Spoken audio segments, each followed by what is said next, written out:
नमस्कार दोस्तों, आप देख रहे हैं एमएसपी क्रिएटर्स हब। आज के इस वीडियो के अंदर बात करने वाले हैं भारत के एक महान शासक महाराणा सांगा के बारे में। महाराणा संग्राम सिंह महाराणा कुंभा के बाद सबसे प्रसिद्ध महाराजा थे और ये मेवाड़ में सबसे महत्वपूर्ण शासक थे। इन्होंने अपनी शक्ति के बल पर मेवाड़ साम्राज्य का विस्तार किया और उसके तहत राजपूताना के सभी राजाओं को संगठित किया। रायमल की मृत्यु के बाद 1509 में राणा सांगा मेवाड़ के महाराणा बने। सांगा ने अन्य राजपूत सरदारों के साथ सत्ता का आयोजन किया। राणा सांगा ने मेवाड़ में 1509 से लेकर 1528 तक शासन किया था, जो आज भारत के राजस्थान प्रदेश में स्थित है। राणा सांगा ने विदेशी आक्रमणकारियों के विरुद्ध सभी राजपूतों को एक किया। राणा सांगा सही मायनों में एक वीर योद्धा व शासक थे, जो अपनी वीरता और उदारता के लिए प्रसिद्ध हुए। इन्होंने दिल्ली, गुजरात व मालवा मुगल बादशाहों के आक्रमणों से अपने राज्य की रक्षा की। उस समय के वह सबसे शक्तिशाली राजा थे। फरवरी 1527 ईस्वी में खानवा के युद्ध से पूर्व बयाना के युद्ध में राणा सांगा ने मुगल सम्राट बाबर की सेना को परास्त कर बयाना का किला जीता था। खानवा की लड़ाई में हसन खां मेवाती राणा जी के सेनापति थे। युद्ध में राणा सांगा के कहने पर राजपूत राजाओं ने पाती पैरवन परंपरा का निर्वहन किया। बयाना के युद्ध के पश्चात 16 मार्च 1527 ईस्वी में खानवा के मैदान में राणा सांगा घायल हो गए थे। ऐसी अवस्था में राणा सांगा जी को युद्ध मैदान से बाहर निकल गया और उनकी जगह उनके परम मित्र राज राणा अजिजा झाला ने ली। उन्होंने अपनी वीरता से दूसरों को प्रेरित किया। इनके शासनकाल में मेवाड़ अपनी समृद्धि के सर्वोच्च ऊंचाई पर था। एक धर्मपरायण राजा की तरह इन्होंने अपने राज्य की रक्षा तथा उन्नति की। राणा सांगा इतने वीर थे कि एक भुजा, एक आंख, एक टांग खोने व अनगिनत जख्मों के बावजूद उन्होंने अपने महान पराक्रम नहीं खोया। सुल्तान मोहम्मद शाह मांडू के युद्ध में हराने व बंदी बनाने के बाद उन्हें उनका राज्य पुनः उदारता के साथ सौंप दिया। यह उनकी बहादुरी को दर्शाता है। खानवा की लड़ाई में राणा जी को लगभग 80 घाव लगे थे, अतः राणा सांगा को सैनिकों का भग्नावेश भी कहा जाता है। बाबर भी अपनी आत्मकथा में लिखता है कि राणा सांगा अपनी वीरता और तलवार के बल पर अत्यधिक शक्तिशाली हो गया है। वास्तव में उसका राज्य चित्तौड़ में था। मांडू के सुल्तानों के राज्य के पतन के कारण उसने बहुत से स्थानों पर अधिकार जमा लिया। उसका मुल्क 10 करोड़ की आमदनी का था। उसकी सेना में 1 लाख सवार थे। उसके साथ 7 राव और 104 छोटे सरदार थे। उसके 3 उत्तराधिकारी भी यदि वैसे ही वीर और योग्य होते तो मुगलों का राज्य हिंदुस्तान में जमने न पाता। दोस्तों, पिछले 2 मिनट से आप ये वीडियो देख रहे हैं, यानी कि ये वीडियो आपको पसंद तो ज़रूर आ रही होगी। तो इस वीडियो को अभी के अभी लाइक कर दीजिए और ऐसी वीडियोस देखते रहने के लिए हमारे चैनल को सब्सक्राइब जरूर कर लीजिए। राणा रायमल के 4 पुत्रों कुंवर पृथ्वीराज, जगमाल तथा राणा सांगा तथा सेसा तथा 2 पुत्रियाँ थीं। एक जीवित पुत्री आनंदीबाई थी। मेवाड़ के सिंहासन के लिए संघर्ष प्रारंभ हो जाता है। एक भविष्यकर्ता के अनुसार सांगा के मेवाड़ का शासक बताया जाता है। ऐसी स्थिति में कुंवर पृथ्वीराज व जगमाल अपने भाई राणा सांगा को मौत के घाट उतारना चाहते थे, परंतु सांगा किसी प्रकार यहाँ से बचकर अजमेर पलायन कर जाते हैं।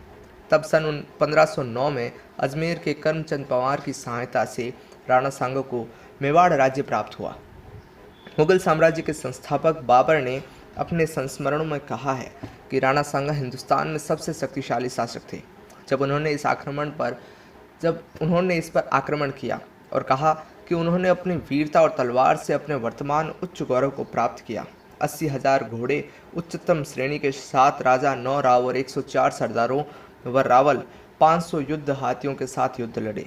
अपने चरम पर संग युद्ध के मैदान में 1 लाख राजपूतों का बल जुटा सकते थे। मालवा, गुजरात और लोधी सल्तनत के संयुक्त सेनाओं को हराने के बाद मुसलमानों पर अपनी जीत के बाद वह उत्तर भारत का सबसे शक्तिशाली राजा बन गए।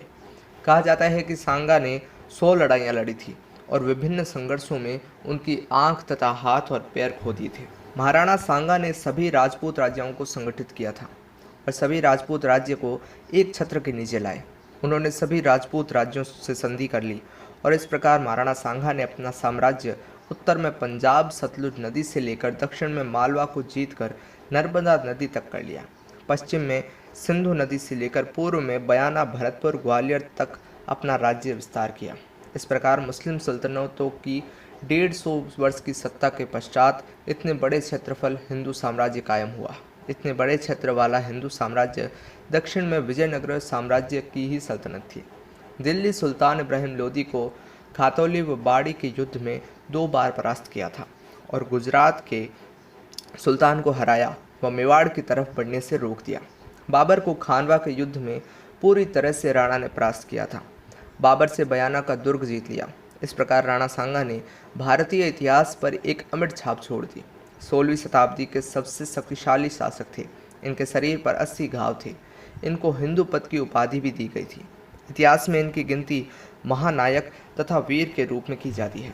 1509 में गुजरात और मालवा की संयुक्त मुस्लिम सेनाओं के बीच राजस्थान में गागरोन के निकट राणा सांगा के नेतृत्व में गागरोन की लड़ाई लड़ी गई। राजपूत संघ की जीत ने उन्हें चंदेरी किले के साथ साथ मालवा के अधिकांश हिस्सों पर अधिकार कर लिया। सिलवाड़ी और मेदिनी राय जैसी शक्तिशाली राजपूत नेताओं के समर्थन के कारण मालवा की विजय राणा सांगा के लिए आसान हो गई। मेदिनी राय ने चंदेरी को अपनी राजधानी बनाया और राणा सांगा का एक विश्वसनीय जागीरदार बन गया। राणा सांगा चित्तौड़ से एक बड़ी सेना के साथ राव मेड़मदेव के अधीन राठौड़ों द्वारा प्रबलित थी और महमूद खिलजी द्वितीय से गुजरात असफिलियों के साथ आसफ खान से मिला। जैसे ही लड़ाई शुरू हुई, राजपूत घुड़सवार सेना ने गुजरात कैवलरी के माध्यम से एक भयंकर आरोप लगाया। कुछ अवशेष से बिखेरने से बचे। राजपूत घुड़सवार गुजरात के सुदृढ़ीकरण को पार करके मालवा सेना की ओर बढ़े। सुल्तान की सेनाएं राजपूत घुड़सवार सेना का सामना करने में असमर्थ थी और पूरी हार का सामना करना पड़ा। उनके अधिकांश अधिकारी मारे गए और सेना का लगभग सर्वनाश हो गया। आसफ खान के बेटे को मार दिया गया था और खुद आसफ खान ने उड़ान में सुरक्षा की मांग की थी। सुल्तान महमूद को कैदी, घायल और खून बहाने के लिए लाया गया था। मालवा में जीत और हिंदू शासन को बहाल करने के बाद सांगा ने रायपुर क्षेत्र के हिंदुओं से जजिया कर हटाने का आदेश दिया। इधर राज्य के उत्तराधिकार के सवाल पर गुजरात के सुल्तान मुजफ्फर शाह और राणा ने कट्टर दावेदारों का समर्थन किया। 1520 में सांगा ने इधर सिंहासन पर रायमल की स्थापना की, जिसके साथ मुजफ्फर शाह ने अपने सहयोग भारमल को स्थापित करने के लिए एक सेना भेजी। सांगा खुद इधर पहुंचे और सुल्तान की सेना को पीछे कर दिया। राणा ने गुजराती सेना को पीछा किया और अहमदाबाद के रूप में सुल्तान की सेना का पीछा करते हुए गुजरात और अहमदनगर और विसनगर के शहरों को जीत लिया। राणा सांगा बाबर को उखाड़ फेंकना चाहते थे, क्योंकि वह उन्हें भारत में एक विदेशी शासक मानते थे और दिल्ली और आगरा पर कब्जा करके अपने क्षेत्रों का विस्तार करने के लिए राणा को अफगानों के नेता हसन खां मेवाती और मृतक सुल्तान इब्राहिम लोदी का भाई महमूद लोदी ने राणा सांगा का समर्थन किया। राणा ने 21 फरवरी 1527 को मुगल अग्रिम पहरे पर हमला किया और इसे खत्म कर दिया। हालांकि 30 जनवरी 1528 को सांगा की मृत्यु चित्तौड़ में हुई, जो कि अपने ही सरदारों द्वारा जहर देकर मार दिया गया। दोस्तों, भारत के वीर योद्धा महाराणा सांगा के बारे में इस वीडियो में आपको बहुत कुछ जानकारी मिली होगी। आज अगर आप अपने घर में पलंग पर बैठे बैठे मेरा ये वीडियो देख रहे हैं, तो ये राजस्थान और भारत के ऐसे ही वीर योद्धाओं की करामात और उनके भुजाओं का कौशल है, वरना आज हम कहीं ना कहीं बंधक बने पड़े होते।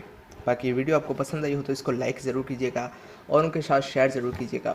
वीडियो अगर पसंद आई हो या बेकार लगी हो तो कमेंट के अंदर ज़रूर बताइए, और वीडियो के अंदर क्या सुधार हो सकते हैं, किस तरह के वीडियोज़ आपको देखने हैं वो भी कमेंट के अंदर बताइए। और ऐसे वीडियोज़ देखते रहने के लिए MSP क्रिएटर्स हब को अभी सब्सक्राइब कीजिए।